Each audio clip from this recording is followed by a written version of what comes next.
Blenkinsop says that this is probably referring to the time of 701 BC, when all the ruling classes are deported and there's nobody left in the city to look after it. In verse 13, we hear God rise from his judgment seat and stand to arraign the people. He calls to judge the elders and the princes of his people. God is accusing the city's leadership of gross social injustice. And the language used is vivid and strong. The leadership is corrupt. Its wealth is gained at the expense of the poor. You are the ones who destroyed the vineyard, my people. You conceal what you have stolen from the poor. By what right do you crush my people and grind the faces of the poor? It's magnificent stuff. We move now into our last passage we're looking at, the fate of the women of Jerusalem. Chapters 3 verse 16 to chapter 4 verse 1.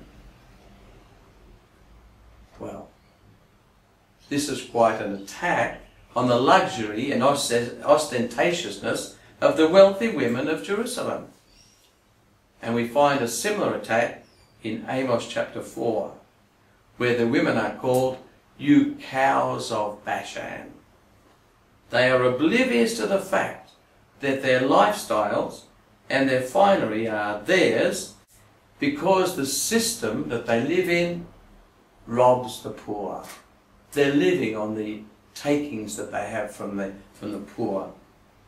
I must say, this extraordinary passage, and Amos 2 reminds me of Russia on the eve of the revolution, when all the wealthy people were unaware of what was brewing amongst the poor and the ordinary. Yahweh God is pictured as a victorious army leader who treats savagely the women prisoners of war. Instead of scent, a stink. Instead of a belt, a rope. Instead of hair elaborately done, a shaven scalp. And instead of a gorgeous dress, a sack. And brand marks instead of beauty. It's very sad. They don't see what could eventually take place. The final scene dramatizes the tragic situation of women after a war, with its heavy drain on manpower. And again, Blenkinsop says that having 7 wives wasn't contrary to the law or the customs of the day, but that only the upper classes could afford, of course, to support so many. Just let us bear your names, say the women. Take our disgrace away, the disgrace of not having a child. So, in summary, well, I hope you've read and really been moved by these opening chapters of Isaiah. We've seen him critique the ruling classes of his day. Their worship is insincere because they've got blood on their hands. And even in this last passage, the women are guilty because they enjoy a lifestyle based on oppression.